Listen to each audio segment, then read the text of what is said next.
Assalamualaikum warahmatullahi wabarakatuh. Diam sebentar, lepaskan dunia dari pundakmu. Tidak perlu kata banyak, cukup satu kesadaran. Engkau sedang hadir di detik ini. Biarkan matamu rileks dan rasakan sunyi mengisi ruang di belakang napasmu. Malam, siang, terang, gelap, semuanya lewat. Yang tersisa hanya dirimu. Dan sebuah ruang batin yang mungkin sudah lama tidak kau sentuh. Jika hatimu sedikit berat, biarkan berat itu turun. Jika ada yang ingin menangis, biarkan mengalir. Keheningan tidak meminta penjelasan, ia hanya meminta kejujuran. Sekarang, temani sunyi ini sejenak, karena dalam hening yang sederhana, ada pintu yang pelan-pelan terbuka. Bab 1. Pintu awal menuju sunyi yang mengundangmu pulang. Di awal perjalanan, banyak jiwa berjalan dengan langkah penuh tanya, seolah menunggu sebuah penjelasan besar tentang apa itu Tuhan, bagaimana cara merasakan kehadirannya, dan kapan pintu gaib akan dibukakan. Padahal para arif telah lama mengisyaratkan bahwa rahasia paling halus tidak datang melalui kata, melainkan melalui keberanian untuk diam mendengarkan. Diam bukan ketidakaktifan, melainkan kesiapan batin untuk melepaskan keinginan memahami segalanya dengan logika. Ketika hati berhenti memaksa, kesadaran mulai menunduk, lalu sesuatu yang sangat pelan mulai menyentuh bagian terdalam dirimu. Sebuah rasa pulang, bahkan sebelum kau mengerti kemana arah pulang itu. Dari titik ini, sebuah perjalanan dimulai bukan dengan langkah, tetapi dengan penyerahan batin. Banyak pencari mengira kebijaksanaan adalah tumpukan pemahaman, hafalan kitab, atau kutipan hikmah dari para ulama besar. Mereka mengejar untaian kata, padahal kata hanya penanda menuju makna yang lebih sunyi. Yang terlihat hanyalah pintu, bukan rumah. Karena itu, para guru tidak memaksa seorang murid memahami tasawuf melalui definisi, sebab definisi akan membuat makna menjadi beku. Kebijaksanaan sejati justru hidup dalam ruang yang tidak dapat dikurung oleh bahasa. Ia adalah kejernihan hati yang perlahan menghilangkan kabut ego, hingga mata batin tidak lagi memisahkan antara yang dicari dan yang sedang melihat. Di titik itu, seseorang berhenti menjadi penonton, dan perlahan larut menjadi kehadiran yang mengalir. Ada saat ketika jiwa merasakan panggilan yang tidak bersuara, namun cukup kuat untuk membuat seseorang rindu tanpa objek. Rindu itu bukan romantisme, bukan pula perasaan melankolis, melainkan isyarat bahwa fitrah sedang mengetuk dinding kesadaran. Rindu ini lahir sebelum dikenal, hadir sebelum dimengerti, dan tumbuh tanpa alasan. Jika ditanya, jiwa tidak tahu apa yang dirindukan, namun ia tahu ada sesuatu yang hilang dari dirinya. Ketenangan yang bukan ciptaan rasa, kebahagiaan yang bukan milik dunia, dan kedekatan yang tidak memerlukan wujud fisik. Panggilan semacam ini adalah tanda bahwa Tuhan sedang memperhalus jalanmu, mengajarimu untuk peka terhadap bisikan halus yang hanya dapat dipahami oleh roh yang sedang terjaga. Dalam perjalanan awal ini, seseorang sering berhadapan dengan keraguan. Keraguan bukan musuh, melainkan pintu kejernihan. Ia memaksa manusia jujur pada dirinya sendiri. Apakah ia mencari Tuhan karena takut atau karena rindu? Apakah ia berdoa untuk permintaan atau untuk penyerahan? Seringkali keraguan perlahan mengikis ambisi spiritual yang tersembunyi, hingga yang tersisa hanyalah kesadaran tulus untuk hadir di hadapan Yang Maha Ada. Dari sini, jiwa belajar bahwa Tuhan tidak perlu didekati dengan rasa ingin memiliki pengetahuan khusus. Ia didekati dengan kerendahan, sebab kerendahan adalah wadah bagi kebenaran. Dan ketika seseorang perlahan merasakan keteduhan itu, ia mulai memahami bahwa tasawuf bukan perjalanan mencari luar diri, tetapi perjalanan kembali kepada kesejatian wujud. Tuhan tidak menunggu di ujung upaya, ia sudah hadir dalam setiap helaan napas. Yang diperlukan hanyalah keberanian melepaskan tirai yang dibuat oleh pikiran sendiri. Jika jiwa mampu duduk dalam keheningan yang lembut, maka kesadaran akan berkata perlahan, disinilah perjalanan bermula, bukan dengan menemukan sesuatu yang baru, tetapi dengan menemukan siapa yang sedang memandang. Bab 2. Saat ilmu tidak lagi menginginkan pemiliknya. Pada satu tahap perjalanan, manusia sering terjebak dalam hasrat mengetahui. Ia ingin menamai setiap rahasia, memetakan setiap lapisan batin, dan mengoleksi makna sebagaimana orang mengoleksi permata. Namun para arif mengingatkan bahwa ilmu yang masih ingin dimiliki adalah bayangan halus dari kehendak ego. Ego tidak akan pernah puas. Ia akan meminta dalil baru, pengalaman baru, penjelasan baru, seolah Tuhan hanya hadir jika telah dibuktikan oleh nalar. Padahal semakin engkau ingin memiliki pengetahuan tentang Dia, semakin engkau menciptakan jarak dengan yang ingin engkau dekati. Di titik inilah tasawuf meminta keberanian paling sulit, keberanian untuk membiarkan ilmu menjadi cahaya yang masuk, bukan harta yang dikurung. Ketika ilmu tidak lagi berpusat pada kepemilikan, ia berubah menjadi gurun yang menyucikan, bukan hutan kebanggaan yang menyesatkan. Karena itu para mursyid berhati-hati menurunkan rahasia. Mereka tidak menolak menjelaskan, tetapi mereka menunggu hingga seorang salik berhenti menggunakan pengetahuan sebagai legitimasi spiritual. Banyak orang merasa dekat Tuhan hanya karena ia hafal istilah. Hakikat, makrifat, syuhud, fana, ittihad. Mereka mengucapkannya dengan fasih, namun tidak sadar bahwa kata-kata itu hanya kulit tipis dari pengalaman yang menuntut kehancuran diri. Pengetahuan hakiki bukan apa yang menambah nilai dirimu, justru ia yang menggugurkan identitasmu. Semakin engkau merasa mengerti tasawuf, semakin engkau harus waspada sebab tasawuf tidak pernah menjadi ruang untuk mengumpulkan gelar batin. Ia adalah ruang untuk kehilangan segala definisi, hingga tidak tersisa siapapun yang bisa menyebut dirinya mengerti. Dan pada saat kesadaran mulai jujur, engkau akan menemukan kenyataan yang lebih lembut, namun lebih menusuk. Tuhan tidak dapat dijadikan objek studi. Jika Dia adalah keberadaan yang membuatmu hidup, maka upaya menjelaskannya akan selalu berakhir pada kata yang gagal melukiskan matahari dengan abu.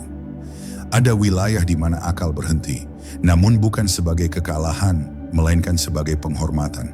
Bukan menyerah untuk tidak berpikir, tetapi menerima bahwa ada cahaya yang tidak dapat dipotret.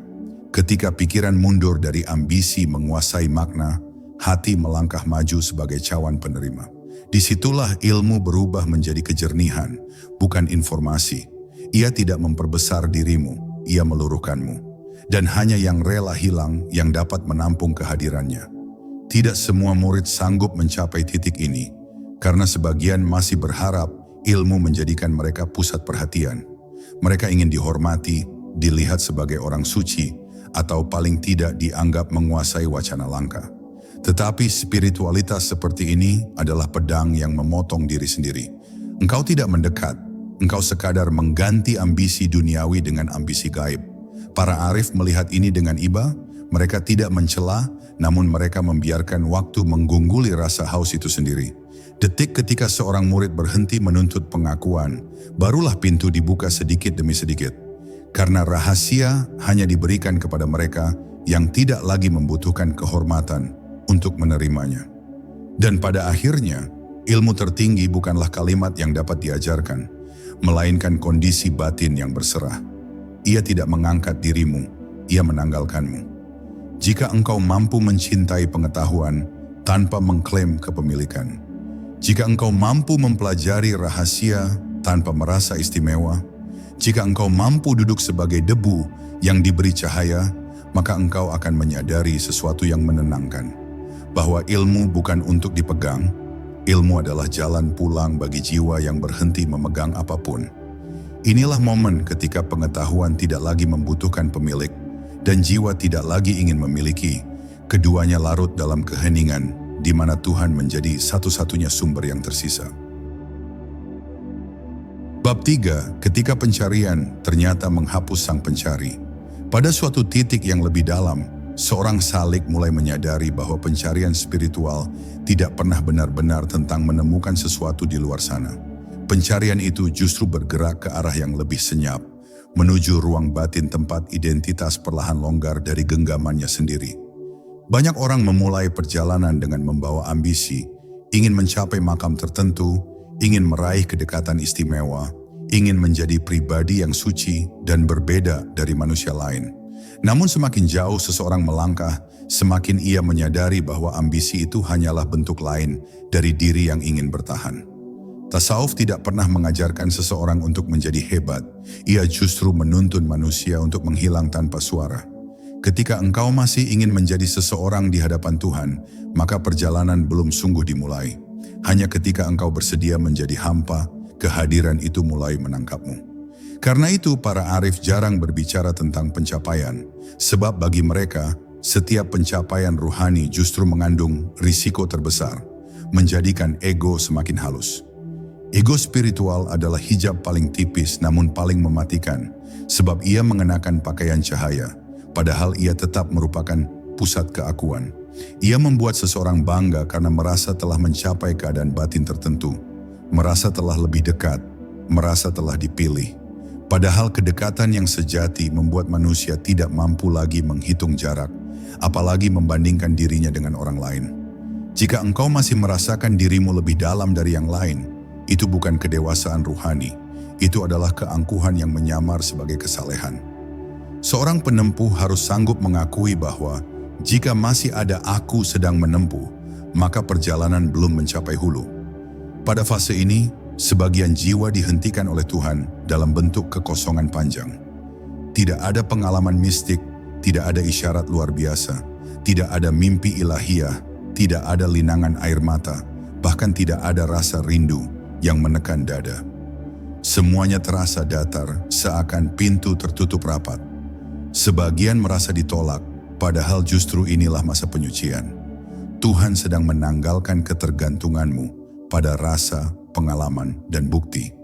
Dia ingin agar engkau hadir bukan karena imbalan batin, tetapi karena kejujuran fitrah.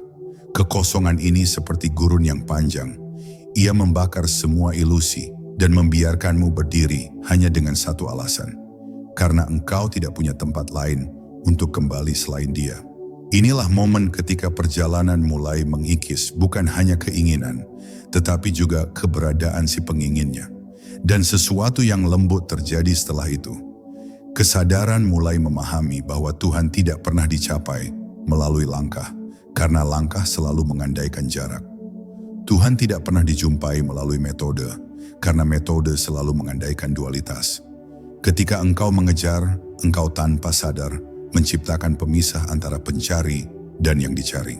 Namun ketika engkau berhenti mengejar, engkau menemukan bahwa jarak itu hanya konstruksi pikiran. Tidak ada yang perlu dicari, karena yang dicari adalah ruang yang dengannya engkau sedang mencari. Itulah alasan mengapa sebagian sufi tidak lagi berbicara tentang mendekat kepada Allah. Mereka hanya berbicara tentang hilangnya rasa berpisah. Dekat bukan fungsi jarak, dekat adalah luruhnya dua. Pada akhirnya, pencarian sejati menghapus sang pencari. Tuhan tidak membutuhkan seseorang yang membawa napas kepemilikan ketika berhadapan dengan cahayanya. Ia membutuhkan ruang kosong, wadah yang tidak dipenuhi nama, gelar, posisi, atau klaim spiritual. Jika engkau mampu menerima bahwa seluruh perjalanan ini dilakukan hanya untuk meruntuhkan penjelasanmu tentang dirimu, maka engkau mulai mengerti mengapa para arif tersenyum dalam diam. Mereka tidak menemukan Tuhan, mereka kehilangan siapapun yang merasa sedang menemukan. Dan di titik itu, yang tersisa hanyalah satu kesadaran yang tidak memiliki pusat. Sebuah rasa hadir tanpa pemilik, tanpa pengamat, tanpa pencari. Itulah awal perjumpaan. Bukan engkau yang tiba, engkau lenyap, dan hanya Dia yang tetap. Bab 4. Sunyi yang tidak menghapusmu, tetapi meluruhkanmu. Ketika perjalanan ruhani memasuki wilayah yang lebih halus, seseorang sering mendapati bahwa gema batin mulai mereda. Tidak ada lagi letupan rasa yang dramatis, tidak ada gelora spiritual yang memaksa air mata jatuh, tidak ada ekstase yang membuat hati berdebar. Yang tersisa hanyalah kesunyian yang kadang terasa terlalu luas untuk dipahami, seolah engkau berdiri di tengah ruang tanpa dinding. Banyak jiwa merasa gentar ketika sunyi datang, karena manusia terbiasa menilai kehidupan melalui sensasi. Ia butuh sesuatu untuk dirasakan agar percaya bahwa Tuhan bekerja. Padahal dalam pandangan para arif, sunyi bukan ketiadaan. Ia adalah penyaksian tanpa gangguan. Sebuah keadaan di mana suara diri tidak lagi memotong aliran kehadiran. Sunyi ini bukan kehampaan yang mengasingkan, melainkan pintu masuk menuju kesejatian wujud. Dalam keadaan sunyi, kesadaran tidak lagi mencari pembuktian. Ia tidak mengejar tanda, petunjuk, atau legitimasi spiritual. Ia hanya duduk sebagai saksi yang lembut. Di titik ini engkau tidak lagi mengatakan, "Aku merasakan kehadiran Tuhan," sebab bahkan kata merasakan sudah menjadi jarak. Yang ada hanyalah keterbukaan batin yang menerima apa adanya. Tidak menuntut kehangatan, tidak memohon tanda, tidak menagih jawaban. Sunyi memberi ruang agar hati tidak memaksa Tuhan hadir dalam bentuk tertentu. Ketika penantian tidak lagi memuat paksaan, engkau akan mendapati bahwa kehadiran ilahi tidak perlu dirasakan. Ia telah meliputi sebelum rasa ada. Maka sunyi adalah penyempurna iman, karena ia tidak lagi bergantung pada sensasi untuk percaya. Itulah penyerahan yang paling jujur. Para arif menyebut keadaan ini sebagai diam yang bergetar. Bukan getaran fisik atau emosional, tetapi keluasan yang tidak membutuhkan penjelasan. Dalam diam ini, identitas mulai surut seperti air pasang yang perlahan meninggalkan pasir. Engkau tidak menjadi kosong, tetapi engkau menjadi jernih. Pikiran tidak mati, namun ia berhenti menjadi otoritas. Hati tidak menjadi dingin, namun ia berhenti menumpuk keinginan. Sunyi bekerja seperti cahaya fajar, hadir tanpa memaksa, menghangat tanpa membakar, menghidupkan tanpa berisik. Itulah alasan mengapa para sufi berhenti mengejar pengalaman spektakuler. Karena mereka menyadari bahwa Tuhan lebih sering berbicara melalui kesenyapan daripada keajaiban. Namun tidak semua sanggup bertahan di wilayah sunyi ini. Karena manusia terbiasa merasa bernilai ketika ia mengalami sesuatu. Ketika tidak ada pengalaman mistik, ia merasa mundur. Ketika zikir tidak membuat dada bergetar, ia merasa gagal. Ketika air mata tidak jatuh, ia menuduh hatinya keras. Padahal yang terjadi adalah sebaliknya. Tuhan sedang mematangkan dirimu agar kau mencintainya tanpa syarat rasa. Ia ingin agar cinta itu tidak bersandar pada manfaat batin, agar ibadah tidak bergantung pada hadiah emosional. Sunyi adalah laboratorium ketulusan, tempat di mana Tuhan menguji apakah manusia tetap hadir, meski semua kesenangan rohani dicabut. Jika engkau bertahan, engkau menemukan cinta yang tidak memerlukan imbalan. Dan pada akhirnya, sunyi tidak menghapusmu, sunyi meluruhkanmu. Ia bukan kehancuran, melainkan kelapangan. Ia mengembalikanmu kepada kondisi asal, hadir tanpa nama, hidup tanpa gelar, berserah tanpa perhitungan. Di dalam sunyi engkau mulai memahami bahwa yang mencari bukanlah mulutmu, bukan rasamu, bukan pikiranmu, melainkan jiwa yang sejak awal mengenali cahaya itu.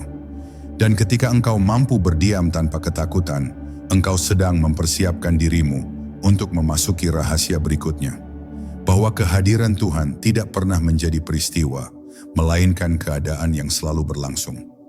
Yang perlu padam bukan hubunganmu dengannya, tetapi kebiasaanmu menagih tanda. Disitulah sunyi berubah menjadi rumah, dan rumah itu adalah awal dari pengenalan yang lebih dalam.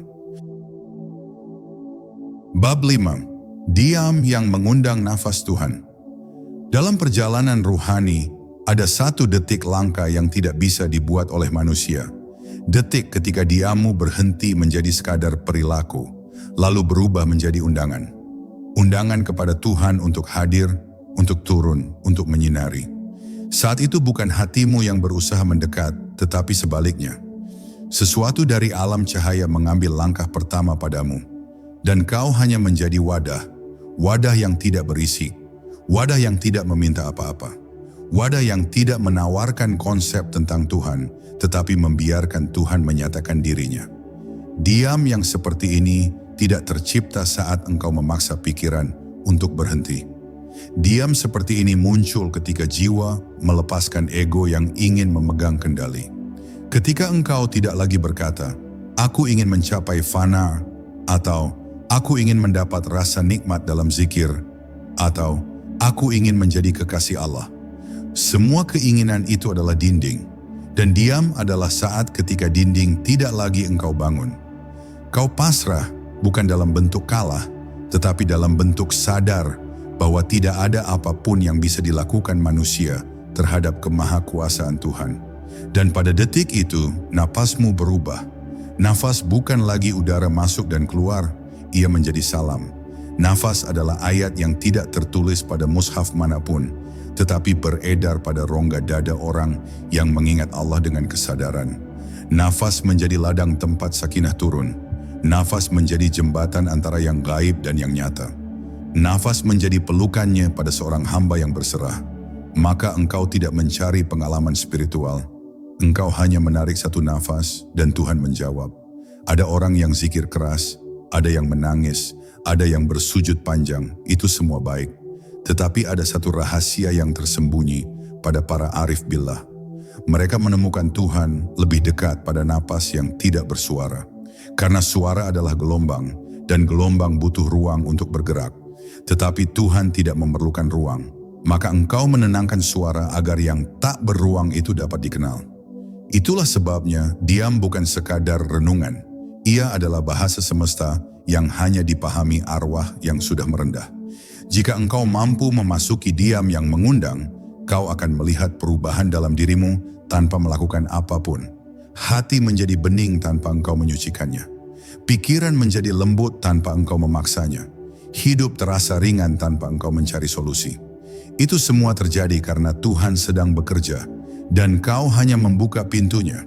Maka biarkan diam menjadi persembahanmu. Diam yang membawa napas, napas yang membawa penyaksian, dan penyaksian yang membawa Tuhan turun tanpa harus kau panggil. Pada akhirnya, manusia tidak pernah menemukan Tuhan. Tuhanlah yang berkenan menyingkapkan diri. Bab 6. Takut para pecinta. Bukan ngeri, tapi keagungan. Ada satu rahasia yang jarang dipahami manusia. Rasa takut kepada Allah pada tingkat para pecinta bukanlah ketakutan jasmani, bukan ngeri akan siksa, bukan gentar menghadapi neraka. Takut mereka lahir dari keagungan, dari kesadaran bahwa yang dicintai itu maha sempurna, dan setiap kedipan mata yang lalai seolah menjadi jarak yang tak pantas. Ketakutan mereka bukan trauma, ia adalah hormat. Ia adalah adab batin seorang kekasih kepada yang maha mutlak. Orang awam takut pada hukuman, para zahid takut pada catatan amal. Para pecinta hanya takut satu hal, kehilangan pandangan Tuhan pada hatinya. Mereka tidak resah karena dosa, mereka resah bila Allah memalingkan wajah dari batin mereka. Itu seperti seorang kekasih yang tidak takut dimarahi, tetapi gelisah jika tidak lagi dipedulikan. Itulah khauf pada derajat mahabbah. Kegelisahan yang lembut, bukan derita. Gemetar yang manis, bukan luka. Dalam rasa takut semacam itu ada kemerdekaan. Karena manusia tiba-tiba sadar, semua hasrat rendah tidak perlu dipertahankan. Untuk apa menimbun ego jika engkau berdiri di hadapan kemahabesaran? Untuk apa meninggikan kepentingan diri jika engkau membaca ketakterbatasan? Maka takut menjadi cahaya yang menuntun. Ia memotong ketergantungan. Ia mengikis kesombongan.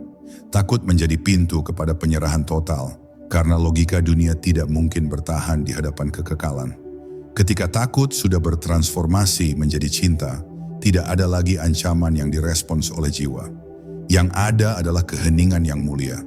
Di titik itu, hati mendengar bisikan yang tidak bisa dijelaskan kepada siapapun, bahwa Allah tidak ingin menakutimu, tetapi ingin mengembalikanmu. Bahwa ancaman dalam kitab bukanlah cambuk untuk menyiksa batin, tetapi tali agar manusia tidak hilang dari orbitnya. Ancamannya adalah penjagaan, bukan kekejaman. Dan pecinta membaca itu bukan sebagai kengerian, tetapi sebagai perhatian. Akibatnya, ibadah berubah. Sujud tidak lagi permohonan keselamatan, tetapi ungkapan syukur karena masih diberi kesempatan mencintai. Zikir tidak lagi alat mendapat pahala, tetapi cara menjaga hubungan. Air mata tidak lahir dari ancaman api, tetapi dari kesadaran bahwa tidak ada yang pantas dicintai selain dia. Dan takut para pecinta menjadi bukti bahwa cinta yang sejati bukan memanjakan diri, tetapi tunduk pada kebesaran. Maka siapapun yang ingin masuk ke kebun makrifat harus melewati pintu ini. Takut yang manis, takut yang membuatmu lebih dekat, bukan menjauh. Bab 7. Lapar batin. Rahasia kekosongan yang menyucikan. Ada sebuah tingkat perjalanan yang sangat jarang dijelaskan terbuka. Keadaan lapar batin. Ia bukan lapar fisik, bukan keinginan dunia, tetapi suatu ruang kosong di dalam jiwa yang seolah meminta sesuatu yang tidak bisa diberi manusia, harta, jabatan, atau cinta sesama makhluk. Lapar ini adalah isyarat bahwa Tuhan sedang menyiapkan wadah baru. Sebab jika bejana masih penuh dengan ambisi, klaim kebenaran, atau identitas palsu, maka bagaimana mungkin rahasia dituang? Kekosongan bukan kehampaan, tetapi undangan. Hanya saja kebanyakan manusia mengisi ruang itu dengan distraksi, lalu mengira mereka baik-baik saja, padahal batin mereka sesak oleh rasa yang tidak pernah selesai. Para salik memahami bahwa kekosongan adalah metode ilahi. Allah tidak pernah memaksa, Ia hanya menciptakan kemustahilan pada kesenangan duniawi, sehingga engkau letih, lalu menyerah, lalu mencari sumber lain. Dari sinilah lahir ekspresi-ekspresi kegelisahan spiritual, rindu yang tidak tahu arah, sedih yang tidak bisa dijelaskan, motivasi ibadah yang naik turun tanpa logika. Itu semua bukan tanda kelemahan, melainkan gerak hati yang sedang dibersihkan. Dalam keadaan lapar, ego kehilangan nutrisi, dan ruang kerajaan hati mulai dibuka. Karena itu para ahli tasawuf sering mengatakan, ketika engkau merasa kosong, jangan buru-buru mengisi diri dengan hal yang memperkuat egomu. Jangan kejar pengakuan, pujian, atau rutinitas yang membuatmu merasa penting. Biarkan ruang itu menganga, biarkan ia menjadi badai. Karena badai spiritual adalah cara Tuhan membongkar tembok lama. Kekosongan membuat manusia berhenti berpura-pura. Ia meruntuhkan citra. Ia membongkar konstruksi diri yang dibangun bertahun-tahun hanya untuk mempertahankan topeng. Kekosongan adalah jam malam bagi ego. Ia kehilangan cahaya, kehilangan makanan, dan akhirnya bertekuk lutut. Namun lapar batin memiliki dua jalan. Jika manusia mentah, ia lari ke pelarian rendah, hiburan tanpa makna, relasi yang tidak tulus, dan kesenangan yang lebih banyak merusak. Tetapi jika hati matang, lapar itu berubah menjadi pendorong kontemplasi. Ia menggeser kesadaran dari objek ke sumber. Ia menjadikan hidup sebagai pertanyaan sunyi. Apa inti eksistensi? Untuk apa aku diciptakan? Mengapa aku selalu mencari dan tidak pernah puas? Pertanyaan-pertanyaan ini bukan krisis, ia adalah panggilan. Dan ketika seseorang berani menjawab dengan jujur, maka ia mulai masuk ke keheningan para pecinta, keheningan yang tidak meminjam bahasa manusia. Kekosongan juga menguji keberanian. Banyak orang mampu menahan rindu jasmani, tetapi tidak mampu menahan rindu ilahi. Mereka ingin jawaban cepat, kelegaan instan, dan mukjizat yang membuktikan bahwa Tuhan berpihak. Padahal inti lapar batin adalah kesabaran, bertahan di tepi misteri tanpa menuntut bukti. Ini bukan pasrah pasif, tetapi kerelaan untuk tidak mengatur Tuhan. Ketika jiwa mencapai tahap ini, kekosongan berubah menjadi persemaian. Di tanah itulah makna ditumbuhkan, kedalaman dilahirkan, dan cahaya dipancarkan. Lapar menjadi tanda bahwa ruang batin siap diisi oleh sesuatu yang tidak bisa dibeli manusia. Kedekatan yang membuat seluruh pencarian menemukan jawaban terakhirnya. Bab 8. Didikan rahasia saat Allah membimbing tanpa kata. Ada masa dalam perjalanan ruhani ketika manusia merasa tidak sedang menerima apapun. Doa seperti menggantung, ibadah terasa datar, dan hati seolah berjalan dalam kabut.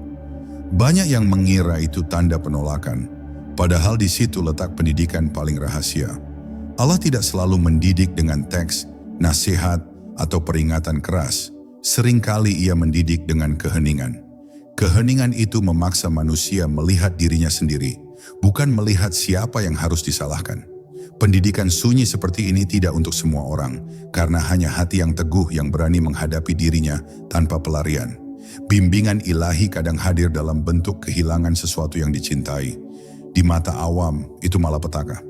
Tetapi bagi penempuh jalan batin, kehilangan adalah panggilan untuk mempertimbangkan kembali keterikatan. Allah tidak mencabut sesuatu karena ingin menyiksa, tetapi supaya engkau sadar bahwa yang engkau genggam bukan fondasi. Barang siapa kehilangan tanpa mengeluh, menyadari bahwa setiap pemisahan adalah pelajaran tentang fana, maka ia mulai membaca dunia dengan alfabet ketuhanan. Segala yang selain Allah hanya singgah. Mereka yang memahami ini akan meletakkan cintanya pada tempat tertinggi, bukan pada sandaran rapuh. Bimbingan juga muncul melalui orang yang membuatmu sakit hati. Pada pandangan dangkal, itu musuh. Dalam pandangan tasawuf, itu perantara. Mereka mengungkap luka yang engkau tutupi bertahun-tahun. Mereka memecahkan cermin agar engkau berhenti mengagumi bayanganmu sendiri. Tanpa gangguan batin, ego akan merasa suci. Tanpa disakiti, manusia tidak pernah berlatih memaafkan. Maka Tuhan mengirim orang-orang yang menyalakan bara, supaya engkau belajar dingin.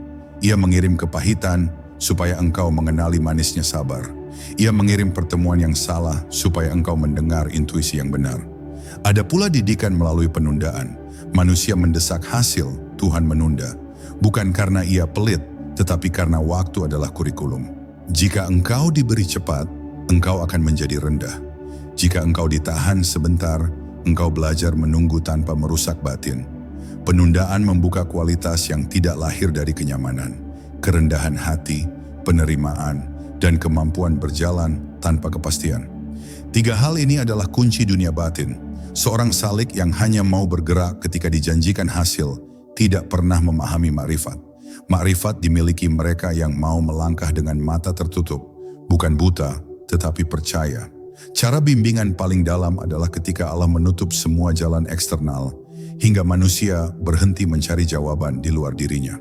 Pada titik itu, seseorang hanya tinggal 2 pilihan, menyusun harapan palsu atau menembus batin.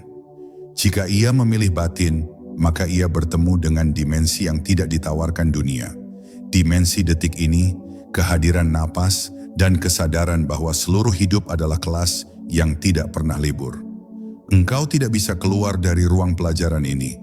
Engkau hanya bisa lulus dengan memahami bahwa setiap halusnya perubahan perasaan, setiap kedipan motivasi, bahkan setiap kecewa kecil adalah pesan kurikulum dari Yang Maha mengarahkan. Itulah pendidikan rahasia, tidak spektakuler, tidak penuh suara, tetapi mengubah peringkat batin. Dan siapa yang mampu membacanya akan memahami bahwa Tuhan bukan jauh, bukan diam. Ia mengajar dengan metode yang terlalu halus untuk dipahami oleh jiwa yang terburu-buru. Bab 9. Jejak takdir. Ketika kebetulan adalah kode ilahi.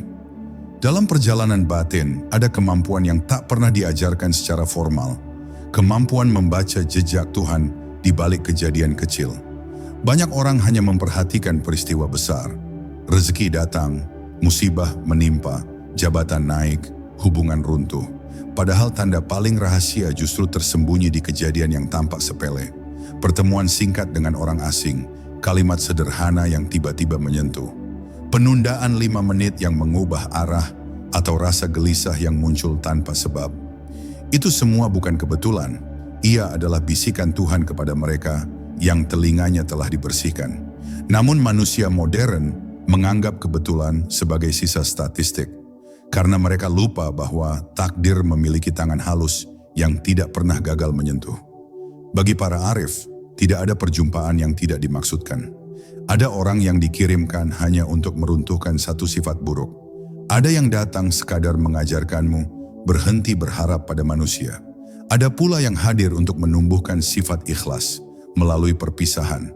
Bahkan hewan, suara, atau kesunyian dapat menjadi guru. Rahasia tasawuf tidak pernah memandang realitas sebagai materi kaku. Setiap detail adalah pesan.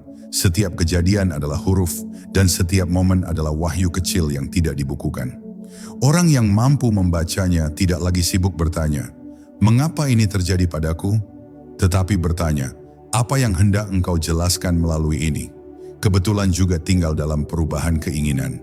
Ada hari ketika engkau tiba-tiba malas menuju tempat tertentu. Ada dorongan untuk menunda perjalanan tanpa alasan logis. Ada firasat agar berhenti pada satu titik. Orang awam mengabaikan intuisi itu, tetapi mereka yang mengenal perjalanan batin tahu bahwa intuisi adalah benang halus antara jiwa dan tangan yang mengatur. Tidak semua bisikan layak diikuti, tetapi hati yang bersih akan membedakan antara sugesti ego dan undangan ilahi. Terkadang keselamatan ditulis melalui satu langkah yang tertunda. Terkadang musibah dicegah oleh rasa enggan yang tidak dapat dijelaskan. Tuhan tidak selalu melindungi dengan mukjizat. Kadang Ia melindungi dengan rasa tidak nyaman. Jejak Tuhan juga tampak ketika sesuatu dipaksa berhenti. Engkau mendorong usaha tetapi pintu tertutup. Engkau mengejar hubungan tetapi rasa menjadi hampa. Engkau menciptakan 1000 strategi tetapi semesta tidak merespons. Orang yang bernafsu akan memaki keadaan, menganggap dunia tidak adil. Tetapi orang yang telah belajar membaca takdir memahami satu prinsip, yang ditolak Tuhan adalah yang menghalangimu dari derajat berikutnya. Keajaiban pemurnian justru melalui kegagalan kecil. Tanpa kegagalan manusia sombong, tanpa penolakan manusia merasa berkuasa, tanpa kebuntuan manusia tidak pernah berpaling. Maka kebetulan buruk sebenarnya adalah pagar. Namun pelajaran tertinggi adalah memahami bahwa jejak Tuhan bukan untuk diburu, Ia untuk disaksikan. Engkau tidak perlu mencurigai setiap detail, tidak perlu menganggap setiap perasaan sebagai isyarat, karena obsesi akan merusak kejernihan. Yang dibutuhkan adalah hati yang hadir, hadir mengamati, hadir merasakan, hadir tunduk. Ketika kehadiran itu matang, setiap desahan angin menjadi ayat, setiap pertemuan menjadi kelas, dan setiap keputusan menjadi aman, karena engkau tidak lagi berjalan sendirian. Di titik inilah seorang salik memahami bahwa dunia bukan panggung acak. Ia adalah peta yang ditulis di bawah cahaya, dan siapapun yang membacanya akan mengerti bahwa Tuhan tidak pernah berhenti berbicara. Kita saja yang sering tidak mendengar. Bab 10, pintu terakhir, sunyi yang menundakan jawaban. Pada akhir setiap perjalanan ruhani, manusia berharap ada satu kesimpulan. Formula pasti, jaminan keselamatan, tanda bahwa semua pencarian berakhir. Namun rahasia tertinggi tasawuf justru terletak pada ketiadaan penutup. Bukan karena agama menyembunyikan, tetapi karena Tuhan menolak dikurung dalam konsep. Yang paling arif tidak pernah berkata, "Aku telah sampai." Mereka hanya berkata, "Aku masih menunggu." Sebab siapapun yang mengklaim akhir sedang mengubah Tuhan menjadi objek. Dan objek selalu lebih kecil daripada subjek. Dalam keheningan ini, seseorang belajar bahwa yang dicari bukan informasi, tetapi kehadiran. Kerajaan makrifat berdiri di atas satu kesadaran sunyi. Allah tidak dicapai, Allah mendatangi. Ia datang ketika ego berhenti marah, ketika pikiran berhenti menghitung pahala, ketika ibadah tidak lagi pedagang yang menunggu imbalan. Ia datang seperti cahaya yang tidak pernah memaksa jendela. Jendela hanya perlu dibuka. Karena itu, para pecinta tidak sibuk menjelaskan jalan. Mereka sibuk merawat kesiapan batin. Mereka tahu bahwa 1 gram keterbukaan lebih berharga daripada 1000 teori tentang ketuhanan. Seorang salik yang mencoba mengurai hakikat dengan kata-kata akan kelelahan, sebab bahasa terlalu kecil untuk memuat yang tak berbatas. Di tingkat tertinggi, pencarian justru berubah menjadi rindu. Rindu yang tidak mengeluh, tidak memaksa, tidak meminta bukti. Rindu yang menjadikan setiap ibadah bukan proyek, tetapi perjumpaan. Rindu seperti ini tidak membutuhkan alasan. Ia lahir karena manusia telah melihat sekilas kemuliaan, dan sekilas itu merusak selamanya. Setelah hati mencicipi 1 detik kedekatan, seluruh dunia menjadi tidak cukup. Karena itu para arif lebih suka sepi, bukan karena membenci manusia, melainkan karena kehadiran ramai sering mengganggu frekuensi batin. Mereka tidak menolak dunia, mereka hanya menjaga ruang dengar. Namun rahasia yang paling mengguncang adalah ini: Tuhan tidak ingin membuatmu ahli, Ia ingin membuatmu tulus. Banyak yang ingin menjadi pemilik pengetahuan tinggi, padahal pengetahuan tidak pernah dimiliki, ia hanya dipinjamkan.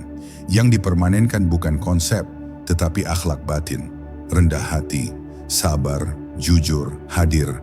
Tanpa 4 hal ini, seluruh bacaan tentang tasawuf hanya menjadi dekorasi ego. Rahasia tertinggi bukan terletak pada buku, bukan pada nama-nama besar, bukan pada gelar sufi. Ia berada pada kemampuan untuk kehilangan dirimu sendiri sampai engkau tidak lagi penting, lalu membiarkan Allah menjadi satu-satunya pusat. Maka perjalanan ini bukan garis lurus. Ia seperti spiral yang membawa manusia kembali ke tempat yang sama, tetapi dengan kedalaman berbeda. Engkau akan menemukan doa yang sama, ayat yang sama, sujud yang sama, namun dengan makna yang berubah setiap waktu. Itulah tanda engkau hidup dalam bimbingan. Tuhan tidak mengubah pemandangan, Ia mengubah penglihatan. Dan ketika penglihatan itu semakin jernih, engkau sadar bahwa rahasia tasawuf bukan tentang menyingkap tabir, tetapi tentang menerima bahwa sebagian tabir tetap diperlukan agar cinta tidak kehilangan rasa rindunya. Akhirnya tidak ada kata selesai, yang ada hanyalah undangan. Jika hatimu bergetar, jagalah getaran itu. Jika jiwamu tenang, rawat keheningan itu. Bila engkau masih gelisah, biarkan gelisah menjadi doa. Karena terkadang yang paling dekat dengan Tuhan adalah mereka yang belum menemukan jawaban, tetapi tidak berhenti mencari. Dan mungkin pada titik paling sunyi dalam dirimu, Allah sedang berkata, "Aku lebih dekat daripada segala kesimpulanmu." Diam lagi sebentar, jangan buru-buru kembali menjadi siapapun. Biarkan detik terakhir ini menjadi ruang untuk menyimpan apa yang hatimu rasakan. Jika ada kelegaan, simpan. Jika ada rindu, rawat. Jika masih ada tanya, biarkan ia tetap terbuka. Tidak semua harus dijawab malam ini. Tarik napas perlahan, lepaskan perlahan, dan biarkan sunyi memeluk bagian dirimu yang jarang mendapat perhatian. Saat kau menutup perjalanan ini, katakan pelan di dalam dada, "Aku tidak selesai, aku hanya mulai." Selamat menjaga hatimu dalam diam.